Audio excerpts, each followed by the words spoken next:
Ang mga babaeng anak ni Zelophehad na nakatanggap ng lupain. Ika-36 na kabanata. Pumunta kay Moises at sa mga pinuno ng Israel ang pamilya ni Gilead na anak ni Makir at apo ni Manase, na anak ni Jose, at sinabi, Ginoo, nang nag-utos sa inyo ang Panginoon na hatiin ang lupa bilang mana ng mga Israelita sa pamamagitan ng palabunutan, nag-utos din siya na ibigay ang bahagi ng aming kapatid na si Zelophehad sa mga anak niyang babae.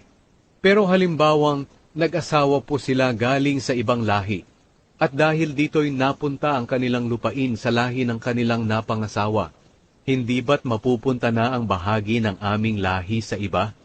Pagsapit ng taon ng pagpapalaya at pagsasauli, ang kanilang lupa ay mapupunta sa lahi kung saan sila nakapag-asawa, at mawawala na ito sa lahi ng aming mga ninuno.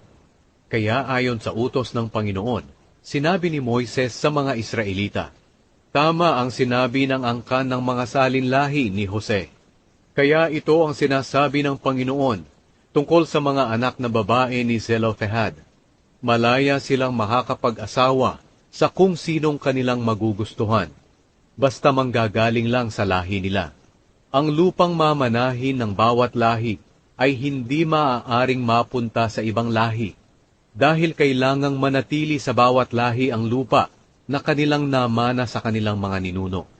Ang lahat ng babaeng nakamana ng lupa sa kahit saang lahi ay kailangang mag-asawa ng mula sa kanilang lahi, para hindi mawala sa bawat Israelita ang lupang namana niya sa kanyang mga ninuno. Ang lupang namana ng bawat lahi ay hindi maaaring mapunta sa ibang lahi, dahil kailangang manatili sa bawat lahi ang lupa na kanilang namana. Kaya sinunod ng mga anak na babae ni Zelophehad ang sinabi ng Panginoon sa pamamagitan ni Moises. Ang mga anak na babae ni Zelophehad ay sina Mala, Tirza, Hogla, Milka, at Noe. At ang kanilang napangasawa ay ang kanilang mga pinsan sa ama, na mga lahi ni Manase na anak ni Jose. Kaya ang lupain na kanilang namana ay nanatili sa sambahayan at angkan ng kanilang ama. Ganito ang mga utos sa tuntunin na ibinigay ng Panginoon sa mga Israelita sa pamamagitan ni Moises, habang naroon sila sa kapatagan ng Moab sa tabi ng Hordan, malapit sa Jericho.